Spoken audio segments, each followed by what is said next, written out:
Hello बच्चों, let's read the question. And the question says amongst H2O, H2S, H2Se and H2Te, the one with the highest boiling point is.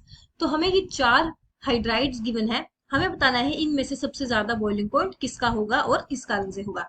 And the options are A water because of hydrogen bonding, B H2Te because of high molecular weight, C H2S because of hydrogen bonding and H2Se because of low molecular wait.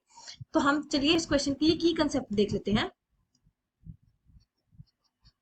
Key concept is that more is the strength of bond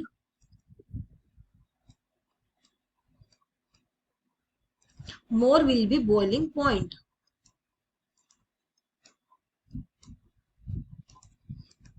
कि जिस bond की ज्यादा strength होगी तो उस molecule में जो boiling point होगा वो क्या होगा, ज्यादा. तो चलिए हम देख लेते हैं कि हमें जो चार मॉलिक्यूल्स गिवन है इनमें से सबसे ज्यादा स्ट्रॉन्ग बॉन्ड्स किस मॉलिक्यूल के बीच में है.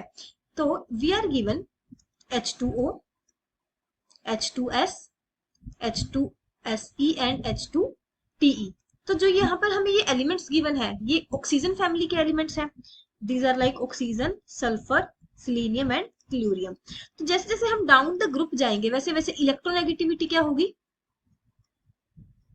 Electronegativity decrease.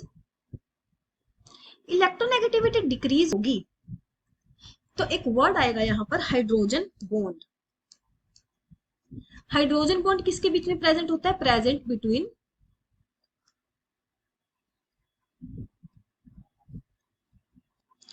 Hydrogen bond present between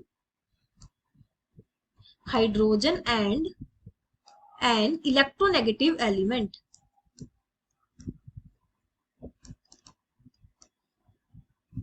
तो अगर हम वाटर देखें तो वाटर का कुछ इस तरह से होगा. तो यहाँ पे ये हाइड्रोजन बॉन्डिंग होगी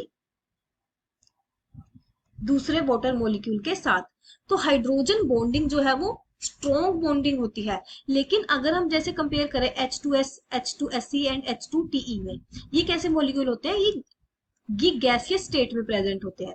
और इनमें फोर्स कैसी होती है, वंडरवॉल फोर्स. तो वंडरवॉल फोर्स की जो स्ट्रेंथ होती है वो क्या होती है, हाइड्रोजन बॉन्डिंग से कम होती है. तो hydrogen bond is more stronger. तो जितना ज्यादा बॉन्ड स्ट्रोंग होगा उतना ही ज्यादा उसका बॉइलिंग पॉइंट होगा. सो सबसे ज्यादा बॉइलिंग पॉइंट किसका हो जाएगा, वाटर का, due to hydrogen bonding. So correct option for this question is option A. Hope you find your answer and understood well. Best of luck.